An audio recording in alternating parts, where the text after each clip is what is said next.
TDP జాతీయ ప్రధాన కార్యదర్శి నారా లోకేష్ మాట్లాడుతున్నారు. ఇప్పుడు లైవ్ చూద్దాం. ఆ కుటుంబం ఈరోజు న్యాయ పోరాటం చేయగలుగుతుంది. ఇలా అనేక ఘటనలు ఆంధ్ర రాష్ట్రంలో జరిగినాయి. ఎక్కడ కానీ ఈ ప్రభుత్వం స్పందించలేదు. శ్రీకాళహస్తి నియోజకవర్గంలో నేను పాదయాత్ర చేస్తుంటే మునిరాజమ్మ అనే రజక మహిళ వచ్చి ఈ ప్రభుత్వం వ్యతిరేకంగా మాట్లాడినందుకు, వాయిస్ ఇచ్చినందుకు అక్కడున్న ఎమ్మెల్యే వెళ్ళి ఆమె షాప్ని ధ్వంసం చేశాడు. చివరికి అతని కాలు పట్టుకుంటే తప్ప నిన్ను నేను క్షమించానని చెప్పే పరిస్థితికి వచ్చాను. అంటే ఎంత అహంకారంగా, ఏకపక్షంగా ఈ ప్రభుత్వం ప్రవర్తిస్తుందో ఇవన్నీ ఉదాహరణలు. కళ్ళు గీత కార్మికుల్ని గాలికి వదిలేశారు. గొర్రెలు మేకలు పెంపే మా బీసీ సోదరులకి ఎలాంటి సబ్సిడీలు రావట్లేదు.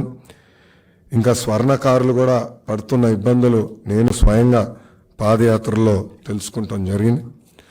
అందుకే తెలుగుదేశం పార్టీ జైహో బీసీ పేరిట ఒక ప్రోగ్రాం పెట్టుకుందామని నిర్ణయించుకున్నాం. అది ప్రధానంగా జనవరి 4వ తారీఖు నాడు లాంచ్ చేస్తాం.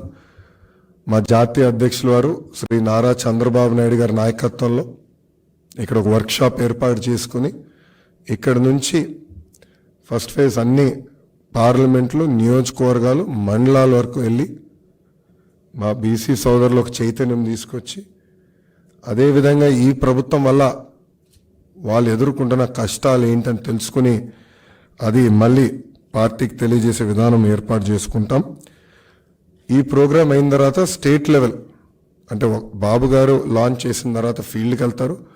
ఫీల్డ్ ప్రోగ్రాం పూర్తయిన తర్వాత స్టేట్ లెవెల్ ఒక సభ పెట్టుకొని బీసీ సోదరులకి ఒక ప్రత్యేకంగా మేనిఫెస్టో కూడా విడుదల చేయాలని తెలుగుదేశం పార్టీ నిర్ణయించింది.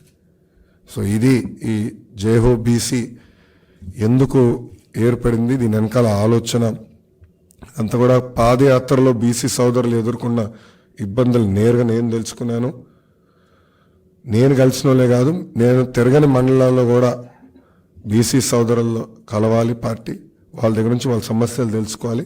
అది మళ్ళీ బీసీ మేనిఫెస్టో రూపంలో అనౌన్స్ చేయాలనేది పార్టీ నిర్ణయం తీసుకుంది.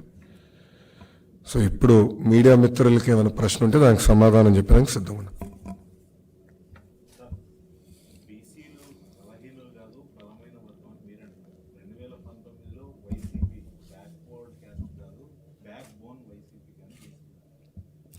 అందుకే కదా బ్యాక్ బోన్ అనే కదా వాళ్ళు 10% స్థానిక సంస్థ ఎన్నికల్లో రిజర్వేషన్ తగ్గించారు. బ్యాక్ బోన్ అనే కదా కార్పొరేషన్ నిధులు లేకుండా, విధులు లేకుండా తయారు చేశారు. ఒక్క ఆదరణ పథకం ద్వారా ఒక్క పనిముట ఇవ్వలేదు ఈ ప్రభుత్వం. కళ్ళు గీత కార్మికుల్ని గాలికి వదిలేశారు. ఇంకో పక్కన మీరు చూస్తే వాళ్ళ సొంత బడుగు బలహీన వర్గాలు చెందిన ఎమ్మెల్యేలు ఈరోజు మాకు సరైన గౌరవం దక్కట్లేదని చెప్పే పరిస్థితి వచ్చింది. నిన్న వాళ్ళ ఎమ్మెల్యేనే మాట్లాడారు, ఆ వీడియో కూడా బయటకు వచ్చింది. సో పార్థసారథి గారు మాట్లాడారు.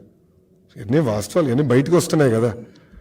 సో మాటలకి చేతలకి చాలా తేడా ఉంది ఈ ప్రభుత్వంలో. ఇది మీరే చూస్తున్నారు, ఇన్ని దాడులు జరిగినాయి. ఇప్పుడు 26,000 మంది బీసీల పైన దొంగ కేసులు పెట్టి ఇబ్బంది పెట్టింది ఈ ప్రభుత్వం. అంటే ఎంత అన్యాయం చూడండి. ఏకంగా బీసీ సోదరుల పైన ఎస్సీ ఎస్టీ కేసు పెట్టి ఈరోజు ఏ జైలుకి వెళ్ళినా ఎక్కువ శాతం ఉండేది బీసీ సోదరులు. అంటే ఈ ప్రభుత్వం అంత వేధిస్తుంది. వేదిక మీద ఉన్న పెద్దలు కొంతమంది గురించి నేను ఈరోజు వివరించాను. ఇలా రాష్ట్ర వ్యాప్తంగా జరుగుతున్నాయి. సో చాలా ఏకపక్షంగా ఈ ప్రభుత్వం వ్యవహరిస్తుంది. సో అందుకే బీసీ సోదరులు కూడా చైతన్యం తీసుకురావాలి. మేము కూడా కొన్ని హామీలు ఇచ్చా పాదయాత్రలో. ఒకటి, బీసీ సోదరుల రక్షణ కోసం ఒక ప్రత్యేక రక్షణ చట్టం తీసుకొస్తాను. అంటే ఎస్సీ ఎస్టీ అట్రాసిటీస్ యాక్ట్ తరహా ఒక ప్రత్యేక రక్షణ చట్టం తీసుకొస్తాను. రెండోది, ఇప్పుడు కాస్ట్ సర్టిఫికేట్ అనేది పర్మనెంట్గా ఉండట్లా. ప్రతిసారి మా బీసీ సోదరులు మేము బీసీ సోదరులను చెప్పుకోవాల్సిన పరిస్థితి వస్తుంది. ఎందుకు ఉండాలి అలా? పర్మనెంట్ కాస్ట్ సర్టిఫికేట్ ఇస్తామని కూడా హామీ ఇచ్చా. రెండోది, టెక్నాలజీతో అనుసంధానం చేసి ఇప్పుడు బటన్ నొక్కితే భోజనం ఇంటికి వస్తుంది, బటన్ నొక్కితే క్యాబ్ ఇంటికి వస్తుంది, బటన్ నొక్కితే కాస్ట్ సర్టిఫికేట్ ఎందుకు రావట్లా? ఇప్పుడు Aadhaar number permanent, caste certificate ఎందుకు పర్మనెంట్ ఉండట్లా? సో పర్మనెంట్ కాస్ట్ సర్టిఫికేట్ ఇస్తాం. అదేవిధంగా యాప్ ద్వారా ఆ సర్టిఫికేట్ వాళ్ళకి అందుబాటులో తీసుకొస్తాం. సో ఏ ప్రభుత్వ ఆఫీస్ చుట్టూ తిరగకుండా అది అందజేసే బాధ్యత మేము తీసుకుంటామని చెప్పాం. మూడోది, ఉపకులాల వారిగా దామాషా ప్రకారం ఉపకులాల వారిగా నిధులు కేటాయించి ఆ నిధులు స్వయం ఉపాధి ఆ కులాల్లో ఉన్న బీసీ సోదరులకి సంక్షేమం కోసమే ఖర్చు పెడతామని కూడా చెప్తాం జరిగింది. ఇంకా నియోజకవర్గ స్థాయిలో కూడా అక్కడున్న బీసీ సోదరుల దామాషా ప్రకారం కమ్యూనిటీ భవనాలు కూడా ఏర్పాటు చేస్తామని మేము చెప్తాం జరిగింది. ఇంకా విదేశీ విద్య ఆపేసిన బెస్ట్ అవైలబుల్ స్కూల్స్ లాంటి ఈ అద్భుతమైన సంక్షేమ కార్యక్రమాలు మళ్ళీ మేము ప్రారంభిస్తామని చెప్పాం. లాస్ట్ పాయింట్ కూడా, స్థానిక సంస్థల్లో తగ్గించిన 10% రిజర్వేషన్ మళ్ళీ తెలుగుదేశం పార్టీ అధికారంలోకి వచ్చిన తర్వాత బీసీ సోదరులు కల్పిస్తామని కూడా హామీ ఇచ్చాం. సో ఇది పాదయాత్రలో జరిగినప్పుడు నాకు వచ్చిన ఫీడ్బ్యాక్ ప్రకారం పెద్దలతో చర్చించి ఇది మేము ప్రత్యేకంగా హామీ ఇచ్చేసాం. దీనిపైన ఇంకేం చేస్తే బాగుంటుంది, ఎలా చేస్తే బాగుంటుంది అనేది మేము చర్చించి ముందలు తీసుకెళ్తాం. అనా ఈ ప్రోగ్రాం 2 నెలల పాటు జరుగుతుంది.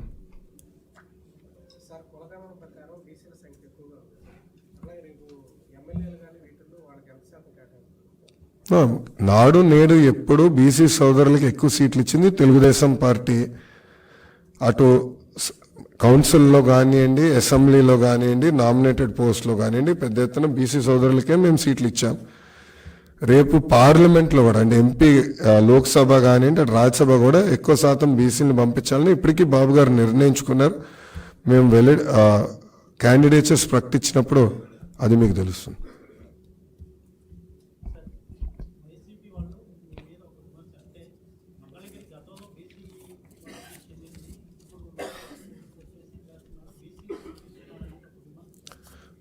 రెండుసార్లు వైకాపా పార్టీ నుంచి మంగళగిరిలో ఎవరు గెలిచారండి? ఆయన పేరేంటండి? ఆల రామకృష్ణారెడ్డి గారు.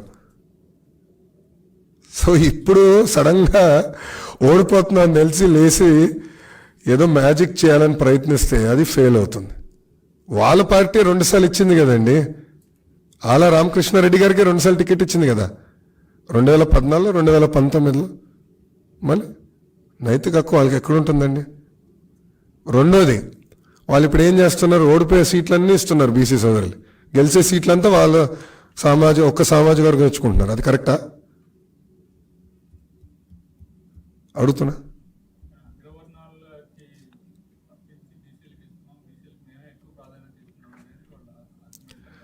సో ఇప్పుడు గుంటూరు వెస్ట్ ఇచ్చారు, వేవ్లో కూడా గెలవలేదు వాళ్ళు.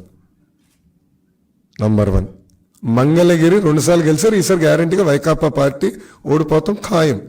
అది తెలిసే ముందలు తప్పించారు. దానికన్నా ఏం చేశారు చెప్పండి? కడప ఎంపీ ఇవ్వమనండి, బీసీలకి కడప ఎంపీ ఇవ్వమనండి. ఎవరు ఇవ్వద్దంటున్నారు? గెలిచే సీటు కదా, గ్యారంటీ గన్ షాట్ సీట్ కదా, సొంత బంధువు కాదని ఇవ్వమనండి, అప్పుడు ఒప్పుకుంటా. ఓకే, గెలిచే సీటు ఉంది కదా పులివెందల, అది ఇవ్వమనండి. అరే ఓడిపోయే సీట్లు బీసీ సోదరులకి ఇచ్చి మీద న్యాయం చేస్తున్నాం, పొడి చేస్తున్నాం అంటే ఎవరు నమ్ముతారు స్వామి? ఇక్కడ అడుగుతున్నా, ఎవరు నమ్ముతారు? ఇప్పుడు గతంలో గెలిచిన చిలుకలూరుపేట సీటు కాదని ఎప్పుడు గెలవని వెస్ట్కి తీసుకొచ్చి అభ్యర్థిని పెడితే ఎట్లా వర్కౌట్ అవుతుంది?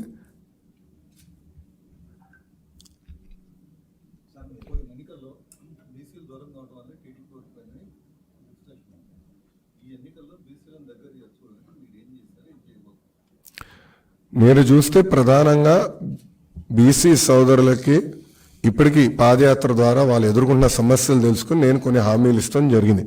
ఆ హామీలు ఇప్పటికి కట్టుబడి ఉన్నాం.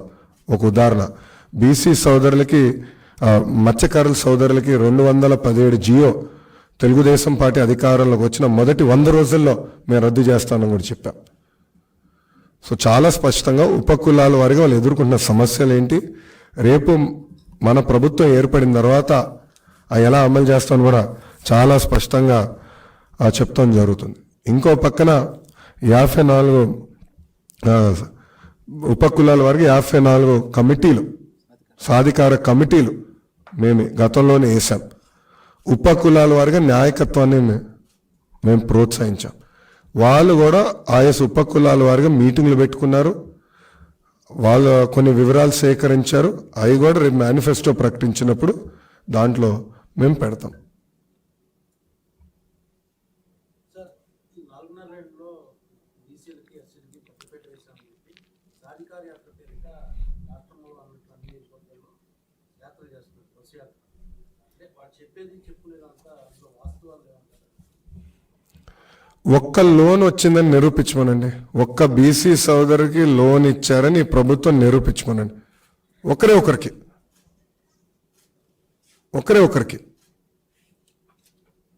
లోన్ ఎక్కడ ఇవ్వరు, పనిముట్లు ఇవ్వరు. తరతరాలుగా మత్స్యకారుల చేతుల్లో ఉన్న ట్యాంకులు తీసుకెళ్లి పెత్తందారుల చేతులకు ఇస్తారు. ఇంకా బీసీ సోదరులకు న్యాయం చేసిన ఎట్లా పేర్కొంటుంది ఈ ప్రభుత్వం? ఇంకో పక్కనే దళితుల గురించి మనం మాట్లాడుతున్నాం. ఎప్పుడు లేని విధంగా దళితులపై ఇన్ని దాడులు జరుగుతుంటే కనీసం ఒక్కసారి నోరిప్పాడా ఈ ముఖ్యమంత్రి? డాక్టర్ సుధాకర్ ఏమైంది? అనిత రాణి గారు ఏమయ్యారు? ఓం ప్రతాప్, కిషోర్, మహేంద్ర, ఇట్లా అనేక మంది దళితులపైన ప్రభుత్వం దాడి చేస్తే ఏమైంది ప్రభుత్వం? అరే, దళిత హోంమంత్రి గారు ఆమె సొంత నియోజకవర్గంలో దళితుల్ని కాపాడలేకపోతుంది. ఆమె సొంత నియోజకవర్గంలో దళితులపైన దాడి జరుగుతుంటే ఆమె కాపాడలేకపోతుంది. ఇంకా బీసీలకు న్యాయం చేసిన ఎట్లా ఒప్పుకుంటాం అండి? దళితులకు న్యాయం చేసిన ఎట్లా ఒప్పుకుంటాం? సో బస్సు వేసుకుని తిరిగినంత మాత్రాన తప్పు ఒప్పదు కదా.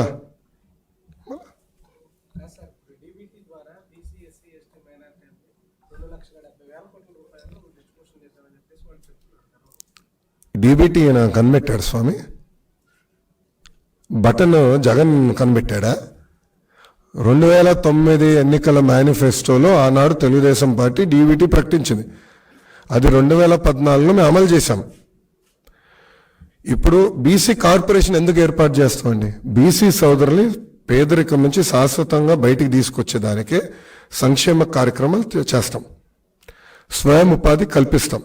సో సబ్సిడీ ద్వారా లోన్లు అందజేస్తాం, పనిముట్లు అందజేస్తాం. అది మా ఎజెండా. అది ప్రభుత్వం ఎక్కడ చేసింది నాకు చెప్పమనండి.